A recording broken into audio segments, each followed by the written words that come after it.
Hello and welcome back to this series on support vector machines and credit risk.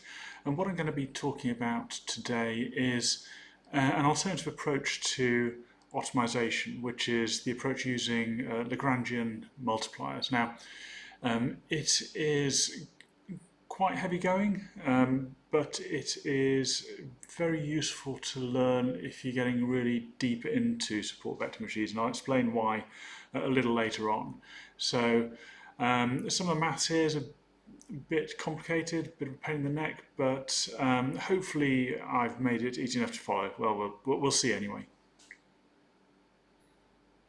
So, support vector machines or SVM calculations using Lagrangians.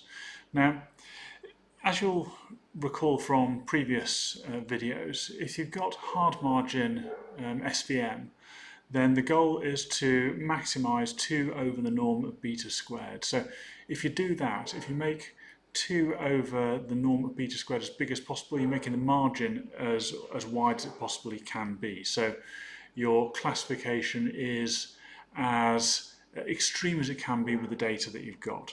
So if you're maximizing 2 over the norm of beta squared, that's the same as minimizing the norm of beta squared over 2. You're just inverting it. And you need to do that subject to ym times the vector bold beta transpose xm minus beta naught has to be greater than or equal to 1. And you remember this it has to be true because ym is either +1 if a firm is solvent or -1 if it's insolvent. So multiplying it by the formula for where the margin lies means you'll always have something which is greater than or equal to 1 if you've got your data correctly classified and if you're able to do a linear SVM. So if you were to use a Lagrangian approach to dealing with these two parts of the equation, so doing the minimization and that constraint, then you'd put it into a single function. And that single function will be L is equal to the norm of beta squared over 2 minus the sum of Cm times Ym bold beta transpose xm minus beta naught minus 1. And what we've done there is we've added in this term Cm, which is the Lagrange multiplier. So you've got m of them, one for each of the observations that you've got, summing over them all, and those are your Lagrange multipliers. And they all need to be greater than 0. So, just a little bit more about using Lagrangian functions. The function needs to be minimized with respect to the vector bold beta and the constant beta naught, because this will maximize the width of the margin. But you also need to maximize the function with respect to C1, C2 all the way up to Cm, because this will maximize the constraints that you've got. So it means that it is as tightly constrained as possible. So what we're trying to do is we're trying to find the largest values of those constraints that will yield the widest hard margin. So how do we find out minima and maxima, those kind of things? We do some calculus. So the first thing we need to do is we need to expand that expression L. So L being equal to the norm of beta squared over 2 minus the sum of that function. If you expand that out, you get L is equal to that norm of beta squared over 2 minus the sum over m of Cm Ym bold beta transpose xm plus the sum over m of Cm Ym beta naught plus the sum of over m of Cm. So first thing we do is we look at del or nabla beta, which is that term is the vector equivalent of the partial differential of L with respect to the vector beta. So it allows us to differentiate with respect to everything within the vector rather than each of the elements in turn. So if you do that, what you end up with is bold beta minus sigma m or the sum over m of Cm Ym bold xm. If you set that equal to 0, what that means is you end up with the vector bold beta being equal to the sum over m of Cm Ym xm. Next, we differentiate just a simple partial differential of the Lagrangian with respect to the constant beta 0. And what that gives us is the sum over m of Cm ym. So if we set that partial differential equal to 0, what that means is that the sum over m of Cm ym has to be 0. So that's another useful constraint that we'll remember later on. Now, if bold beta is equal to the sum over m of Cm ym bold xm, then we can say that the norm of beta squared is equal to the sum over m and the sum over n of Cm Cn, Ym Yn, bold xm transpose bold xn.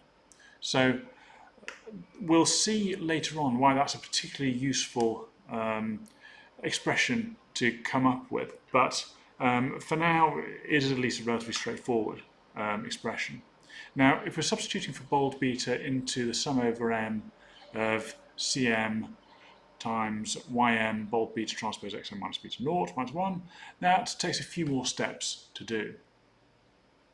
So the first thing to do is to expand that expression, and that will give us three expressions: the sum over m Cm Ym beta transpose xm minus beta naught times the sum over m of Cm Ym minus the sum over m of Cm. Now, the final term is already in its final form. It doesn't have anything complicated that you need to do there. The second term is 0 because we've already seen that the sum over m of Cm Ym is equal to 0. So that one disappears. So that's nice. And the first term requires the substitution that we already found of bold beta is equal to the sum over m of Cm Ym bold xm. And what that gives us ultimately is the sum over m and the sum over n of Cm Cn Ym Yn times bold xm transpose xn. So quite a bit of calculus there. You might want to rewind and go through the video again at half speed just to see what's going on, but it's all pretty logical and pretty straightforward. Now, what this means is that we end up with the norm of beta squared over 2 minus the sum over m of Cm times Ym times bold beta transpose xm minus beta naught minus 1. That can be rearranged into the sum over m and over n of Cm Cn Ym Yn xm transpose xn over 2 minus the same thing but not over 2 plus the sum of all the Cm's, which gives us the sum over m of the Cm's minus the sum over m and n Cm Cn Ym Yn xm transpose xn over 2. And then we just need to maximise that with respect to Cm. Easy, eh? So if Cm is greater than 0, what that means is that xm lies on the margin's boundary. If Cm is equal to 0, it means that xm is on the correct side of the margin. So again, and this is something we saw before, the betas are determined only by the support vectors.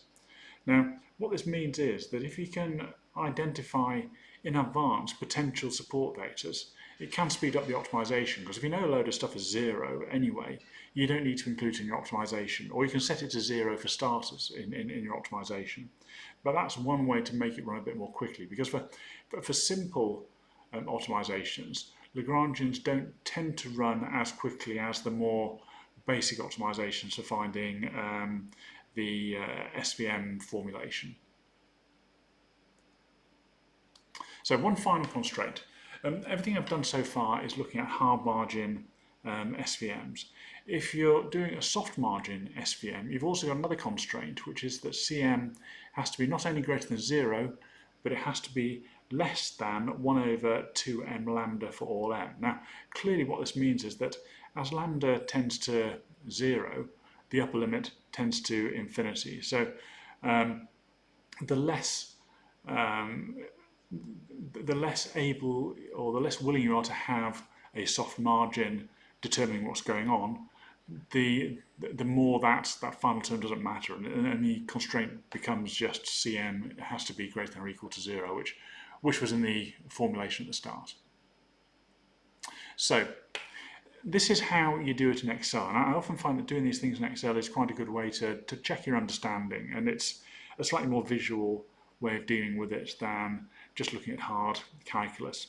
Now, what I've put onto this spreadsheet as well is just the three things that you really need to remember. The first is in the top left box, this is what we need to maximize.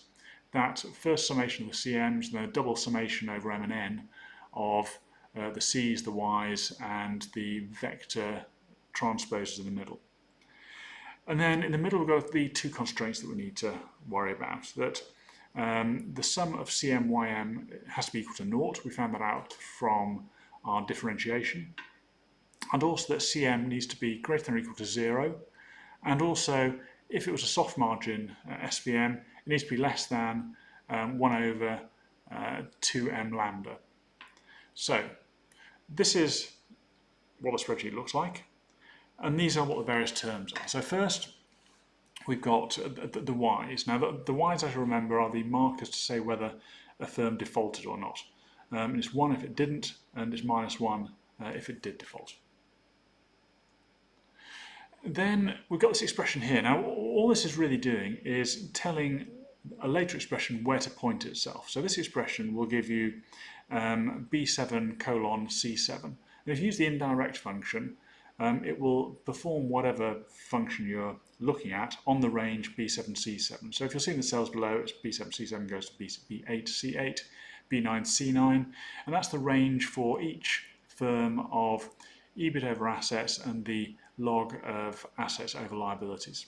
Now, what you'll also notice is that everything I've got in the column M, I've also got in the row 6 from columns N onwards for this reference. And that's because when I'm doing this stuff for M and N, I'm doing it over all of the firms and looking at all the possible combinations of them. And also similarly for column K, where I've got the value of Y, for row 4, columns N onwards, you'll see I've got the values of Y there, which are just transposed from column K. So this is where we get right into the business of these calculations. I'm multiplying J7 by K7. You'll notice in the J7 I've locked the column, so if I copy this formula across, it'll always look at column J. And K7 again, I've locked that column, so when I copy across, it'll always look at column K. Times N3, which is the C for the rows, and again I've locked the row 3 there, so when I copy that down, it will always continue to look at row 3. N4, which again is the so if you think of J7 as being CM, K7 as being YM, N3 is CN, and N4 is YN.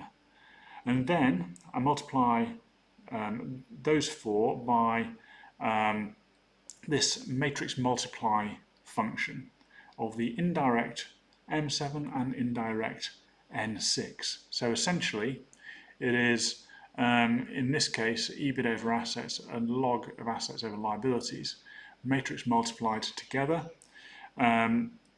which gives us the norm of the vector xm, or xm transpose xn is essentially the norm of vector x.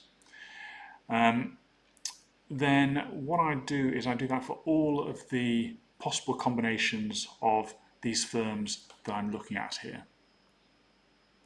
Now, I then look at the sum of CY, and the reason I do that is because the sum of CMYM has to be 0. So I take the sum of that, and that becomes a constraint in the optimization later on. I also take the sum of my C's, and look at the minimum and the maximum of those, because again that is a constraint. The minimum needs to be 0, and the maximum needs to be 1 over 2m lambda. Then the next thing I'm looking at is CCYY x transpose x, which is the sum of that range of all those calculations that I did earlier. And then this is the final function that I'm trying to maximize. It's that sum of the CMs minus that CCYY x transpose x over 2. And that is what we'll try to maximize in our in the optimizer. Now this is the value of lambda that I put in there, which is fairly arbitrary, and you'll see that I've also got a value of 1 over 2m lambda. Again, another constraint just to make sure the maximum doesn't exceed that. And then I need to run the optimizer. So what I'm trying to do is I'm trying to set the objective J1, so that some of the CMs minus that some of the CCYY x transpose x over 2. I'm going to set that objective and I want to maximize it. And the cells that I want to change, well, I've already worked out what the support vectors are from looking at them. So I don't need to optimize over all possible cells, which is quite handy.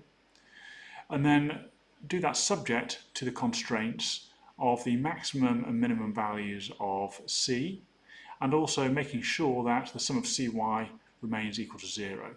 Make sure that that value there is unchecked, that unconstrained variables can be non-negative, then just hit solve, and that gives us our answer. Now, having done that and found the values for Cm, we can also find the values for the vector beta using beta equals the sum over m of Cm, Ym, Xm. So that will give us our value for the vector beta. And then we can take any support vector to calculate beta naught, because if you've got any company which is sitting right on that margin, then we know that for those, the expression ym times bold beta transpose xm minus beta 0 is equal to 1. So we can just use beta naught is equal to beta transpose xm minus ym. So that's quite a handy way of finding out the value for the vector beta and also for the constant beta naught. So that's how we do this in practice. So beta 1 is simply the sum product of column B and column I, and beta 2 similarly column C and column I. So that gives us our values for beta 1 and beta 2. And then, just before going to that, you'll see that in column E you've got two values there which are the same for beta naught, because both of those are support vectors, and the way that we calculate that is by using m mult of the betas and a transpose of the values of EBIT over assets and log of assets over liabilities for that particular firm minus A17, and that will give you the same answer whichever of the support vectors that you use. And what you'll also see if you look back is that these values are exactly the same as the ones that we came up with doing the more direct optimization approach. So you might quite reasonably ask why you'd want to use that approach when the more basic optimization is simple and quick. Is there any reason that we would look at using the Lagrangian approach other than masochism, or just to show that we could do it?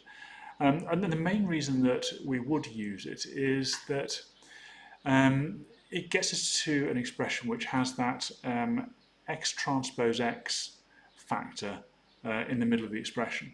Now that is useful when you get onto something called the kernel trick, which gives you a quite neat way of dealing with fairly complex SVM situations where you've potentially got a lot of variables, a lot of dimensions, and trying to do it the typical way, the straightforward way, would result in quite a lot of computing power. So although this is quite hard, if you've got more complex expressions, then computationally being able to use the kernel trick, and using the kernel trick you need to be able to understand this Lagrangian approach, is a better and potentially faster way of carrying out the optimization. Now that's going to be something which we'll look at in a couple of videos' time. I'm going to go back after this video to looking at more conventional or more easily understandable aspects of SVM and ways of dealing with non-linearity in data. So until next time, I hope you enjoyed this video.